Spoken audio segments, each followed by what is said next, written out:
Good afternoon, Tampa Bay. I'm Tom DuPont, the publisher with the DuPont Registry, Tampa Bay, here at our World International Headquarters located in St. Petersburg, just across from the St. Pete Airport. Special guest today, Melissa Domhe with Hands Across the Bay, one of the leading charitable efforts in our area that has had so much effect in helping people in need in this community. Thank you, Melissa, for being with us. Thank you so much for having me, Mr. DuPont. I am honored to be here. I am so blessed to work for Hands Across the Bay for the past 8 years, and we truly make such an impact in our community. I'm honored to be part of it. So tell us what some of your most important efforts are in the community. So through Hands Across the Bay, we help families who are in crisis to no fault of their own. So individuals who fall on hard times and truly at no crisis of their own. So they may be working full-time and unfortunately an accident happens, or somebody has an unexpected illness. We are very known for our domestic violence advocacy and prevention efforts. I am the leader of the Domestic Violence Division program for Hands Across the Bay. We help survivors rebuild their lives. So we are not the crisis domestic violence shelter. We are the next step. So after a survivor has found that safe shelter and escaped from an abusive relationship, what do they do next? Well, often Hands Across the Bay, we step in and we're able to stabilize these families. And really, we follow so many survivors for many years and watch the transformation from victim to survivor to surthriver, is what we like to say. So, Thriver, excellent, yes. And that's a goal. And you must have had an effect on by now hundreds of people who have come through your program and are back on their feet somewhere, being participating members of the community. Absolutely. So Hands Across the Bay, our promise to the community is we are privately funded right here. We raise all of our money through events, and all the money directly helps local families here in Tampa Bay. So we have helped hundreds, probably up in the thousands over. We were founded back in 2009 as a 501c3. So it's been at it since 2009. And of course, the leader of this effort is Julie Weintraub and her husband, Steve. Yes. Who own the Gold and Diamond Source. We'll put a plug in for that. But you get free office space and everything from Julie and Steve to be able to operate out of, right? Absolutely. So Hands Across the Bay was founded by Steve and Julie Weintraub, and we are in the back of the business. So you wouldn't normally think of a charity organization helping survivors and children and families in crisis to be in the back of a jewelry store, but that is where we are housed. They cover our office space, our salaries, our supplies. We even use a portion of their warehouse to create a donation center where families can come shopping for free and get kitchen items, clothing. We have a hygiene shelf, a food shelf. You know, we're a one-stop shop, all right out of Gold and Diamond Source, so we're very blessed. That's just amazing. You know, it's right there on Ulmerton Road in Pinellas County in the Gateway area. It's a fabulous organization, and Julie and Steve have done such a terrific job over the years. Now, I know some of your great events are Denim and Diamonds, Yes. Diamonds and Denim. Denim and Diamonds. Denim and Diamonds, and you also have the great dancing effort. Yes, Tampa Bay's Dancing with the Stars. So we just had our diamond anniversary last year, so we did have to take a year off due to COVID and all the events being canceled. But Tampa Bay's Dancing with the Stars has actually funded Hands Across the Bay for 10 years. So the funds we raised that one night, you know, we work all year. It's a huge show. We have dancers, celebrity dancers partnered with professionals, and we have just this amazing night to shine, Tampa Bay's Dancing with the Stars. So for those of you who don't know, Dancing with the Stars is quite the event. You Yes. get 25, 45-minute dance lessons with your instructor, and then you dance one dance in front of 300 or 400 people at the dinner, at the grand celebration, and you perform your dance, and there's usually anywhere around 10 to 15 couples dancing, and there are judges there, and they judge whether you're the best one or the best male, best female. You were a dancer at one time. I was a dancer back in 2013. So at that time, I was going through a very hard time. I'm a survivor of domestic violence myself. So that was the year that my abuser was in court. And just before Dancing with the Stars, my abuser was sentenced to life in prison. And it was just a really hard time in my life. And Julie says she wanted to give me the opportunity to be a dancer. And so while I was, really upset and going through these court pre-trials, I was also going to dancing lessons and just learning how to ballroom dance. And it's just such an amazing experience to, get yourself jump in head first into. And you do jump in head first. Yes. I did Dancing with the Stars back in a little bit before that. I think 2007 or 2009. And had quite the experience doing it. I'm glad I don't have to try it again at my age. Well, but it was really fun, and it does, when you're learning to do this dance routine, you forget about what else is going on. Yes. You have to focus on what you're doing. How the guys on TV show do it, I don't know, but they get to stage it over and over and over in front of a camera and tape it. Yes. You're live in front of It's 400 or 500 people. One chance. And now it's grown. It's about 600 guests now for Really? Dancing with the Stars. So we packed the room, sold out. So that's in a pre-COVID world, of course, 600 people packed in there. So we don't know what the future of it looks at this moment for Dancing with the Stars, but it has truly, that event is the reason we are where we are today. With That's Hands a big Across the event. Bay. So tell us a little bit more about Kindness Warriors. So our Kindness Warriors are our volunteers. So Hands Across the Bay, we call our volunteers our Kindness Warriors. So being a Kindness Warrior is somebody who it's their mission to spread love and happiness into the world. So we feel that every ripple of kindness we release into the world has the potential to create a large wave. So a lot of our families that we serve and the survivors we serve actually end up becoming kindness warriors and helping the next survivor, the next family. When we have a Hands Across the Bay event, it's amazing to know that so many of our volunteers that are helping there were actually Hands Across the Bay families. So anybody can become a kindness warrior. If you'd like to go to our website, we have a volunteer application. It's handsacrossthebay.org, and you can apply. We send out emails and everything of what kind of event, what's going on, and we'd love to have you. So also, being a kindness warrior is not just, you put your shirt on, it says kindness warrior on the back. You feel, you're doing good. I feel like when we put our yellow shirts on and you see the yellow shirts around town or the Hands Across the Bay kindness warrior van, believe me, when you see that and somebody out there with that, there's good happening. So Okay, the other big event is Denim and Diamonds. Yes. A celebration when you get to wear your fancy jewelry in your blue jeans. In your blue jeans. So it's lunch, awesome. It's though. a luncheon. So Luncheon. that is not as formal as Dancing with the Stars. We have that big, beautiful To the Nines event. And Denim and Diamonds is fun, and you can wear your bedazzled jeans on a Saturday. It's a luncheon. Previously, the first 3 years was at Bel Air Country Club, and this year we moved to Opal Sands Resort. It was really, really beautiful. And that is a committee of women a few years ago in Bel Air got together, led by Devin Pappas, and really saw the work Hands Across the Bay was doing, and they formed the event Denim and Diamonds. So now it's another signature luncheon we are so blessed to have, because again, Hands Across the Bay is privately funded through donations. So all of our work that we do is possible by people who support. So let's talk more case specific here. I know you're a survivor. I am. And we're so glad that you are, because what you Amen. bring to the community is just exceptional. It's extraordinary. Thank you. And I suspect that you're able to understand very quickly what some of these folks are going through because of your own experience. But I know you reach out to people who are victims of domestic violence, but you also talk about the youngsters and this problem that sometimes happens with youngsters who get a little carried away when they're dating. Yes. And how dating violence can really affect them over a long period of time. You have a program right now working on that. Is that correct? Absolutely. So we are very passionate about domestic violence prevention and awareness.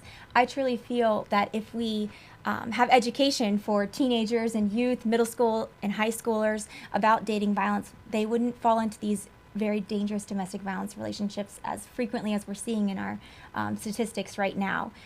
It may be shocking to people to know, if you have a teenager at home, that right now 1 in 3 teenagers are in some form of an abusive relationship. Ouch. So when you think of the number 1 in 3, that is very startling. It is very prevalent. So we need to have this conversation. So Hands Across the Bay, we have our prevention program, and we can go into schools. Right now, again, we're doing more virtual presentations, so we'd be happy to have virtual presentations.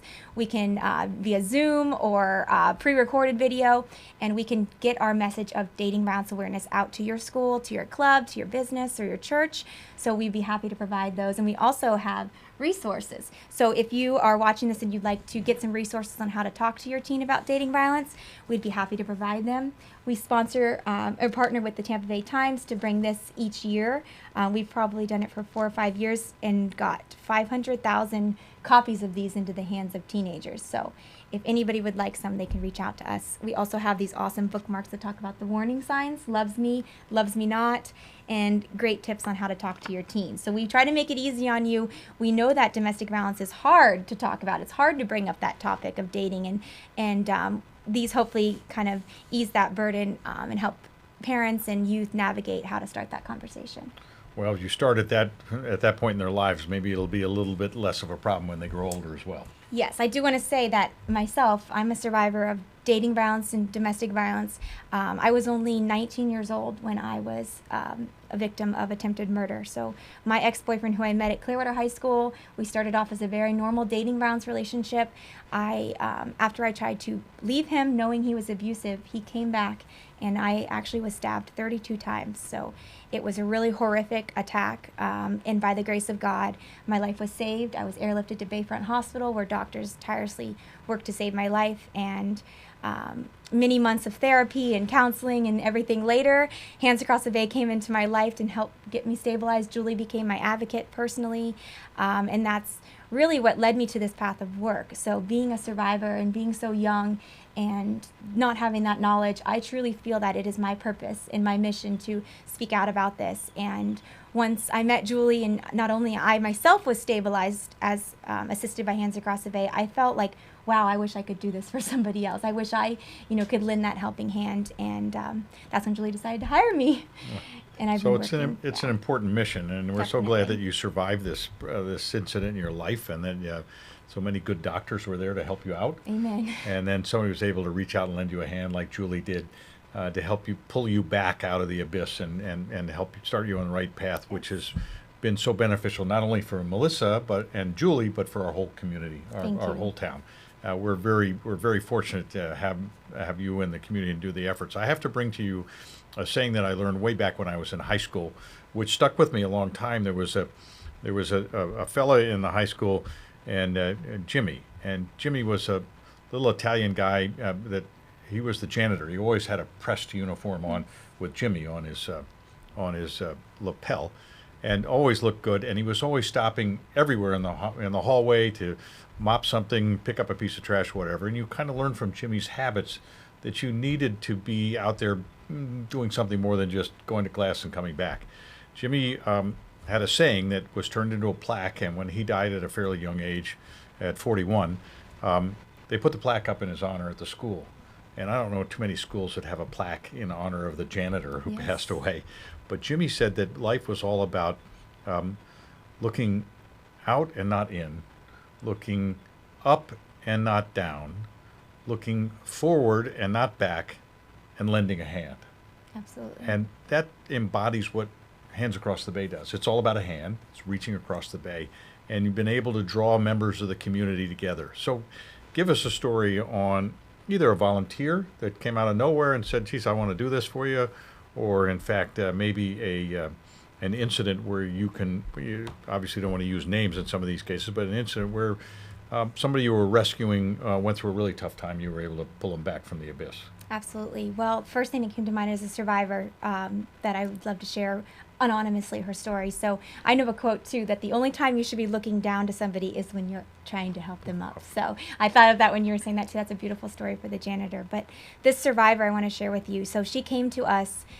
She was in a domestic violence shelter. So she was referred to us through the shelter and applied on a website for assistance, and in a really bad place. So she was a refugee from another country, and his prerogative was that he would take a woman from another country to isolate her, abuse her, have children with her, abuse the children, in full isolation. So she was able to break out of this, the first woman that was able to break out of his cycle. And so when we got her, she was completely broken, never worked a day in her life, never was able to leave. And through our programs, she started first as a volunteer because she wanted to get some work training skills. We said, you can volunteer with us and we'll help you. And I ended up going to SBC with her. She applied for financial aid, got into the medical tech program. We saw her then from, completely not able to support herself to then into school. She graduated into her medical tech program, got a job as a tech. We went to court with her as her advocates. We stood by her side. The man was found guilty. He got termination of parental rights. And now she is completely self-sufficient. She has a degree, her own apartment, her own way of supporting herself. She's the mother of these 2 children that now can look up to their mom and know that they can provide everything. And it's so unbelievable to think of how they come to us and how, just so broken and literally feel so hopeless. And we can provide just that spark of hope and show them that it is possible, that you can overcome this. And just seeing with Hands Across the Bay, we don't just help someone once and they're on their way. We are here for the journey, and it is a journey of surviving and thriving. It takes time and healing, and It's truly incredible to see the transformation from full victim to credible, independent survivor. So that's just and it's one at a time. Yes. And it's a building block. When you build one and then another and then another, and they're going to come back to you and volunteer their time and give their advice and help with your experience, and then another, and pretty soon you've got this base of support out there. There are people that you've reached out to, and they go out in the community and reach out to community people. And it's just all about hands across the bay and lending a hand to those in need. Absolutely. And I know you've got some big sponsors for Hands Across the Bay, so let's list a few of them for everybody to know, because that's important. Somebody who can write a big check is one thing, but they do it with such passion because they want you to be able to use the money. And that's another important part. When you look at charitable efforts, you want to make sure that a majority of the money goes towards the charity and the actual action rather than administrative and that kind of advertising and that kind of stuff. Well, we know all that's covered by the Golden Diamond Source. So of course. 100 cents on the dollar goes right to the effort of helping these people. Of course. I would say thank you to Golden Diamond Source first, as you're saying, and then secondly would be our number one sponsor every year, our presenting sponsor for Dancing with the Stars and Denim and Diamonds, and that is Pure Life Medi-Spa. Thank you so much to Dr. Joe and Alif Fitzgerald. They are incredible supporters of Hands Across the Bay. Honestly, we wouldn't be able to do our work without them, and it goes further than just writing the check. Through Pure Life Medi-Spa, they've also helped survivors with services. Sometimes the survivor's feeling down on themselves, and they've helped restore that confidence. So we are so thankful to Pure Life Medi-Spa. And secondly, I'd like to say thank you to Sherry and Harvey Schonbrun of Schonbrun, PA. They are also our board members and very generous, loyal supporters year after year for Dancing with the Stars and Denim and Diamonds. Well, Pure Life, Elif and Fitz are just two extraordinary characters. Absolutely. And they seem to be turning up almost everywhere, but they're always helping people. They also have a medical and a practice to help people feel better about themselves, look a little bit nicer. And they've been supporters of charitable efforts in the community for years. And they just operate, I suspect they operate at almost the same speed as Julie. Oh, yes. Just full speed down the pike. They're going to take care of it and it's over. So hats off to them and to the Schonburns and to Julie and Steve for what they do for this community. We're very lucky to have people like that living in the Tampa Bay area. And this makes it an even better place to live besides all the sun and warm weather. And the Buccaneers and the Lightning. Go Bucks. And let's not forget the Rays as well. Pretty exciting town to be in right now. We're in Tampa Bay here. Yeah, it's Tampa Bay. So, Melissa, thank you for being with us. We've enjoyed the conversation and updating everybody on the latest news at Hands Across the Bay. And if you want to go to handsacrossthebay.org, that's where you can find more information. You can join up. You can support. You can get tickets to the next Denim and Diamonds and the next Dancing with the Stars and every other effort. And let's not forget the Christmas time when you pack the car full of toys. Absolutely. And give somebody keys to an automobile who already is able to cover their insurance and their gasoline. They just don't have the money to get a car. Families, Working we give that families, hand up. We're not a handout at Hands Across the Bay. We are a hand up. Very important. A hand up, not a hand out. Yes. So that ends our time for today. I'm Tom DuPont, publisher of the DuPont Registry, Tampa Bay. Glad to have been with you again today. We look forward to being with you again soon on another broadcast, another Tampa Bay Talks from right here in our headquarters in Pinellas County. So go out and make it a great day, Tampa Bay.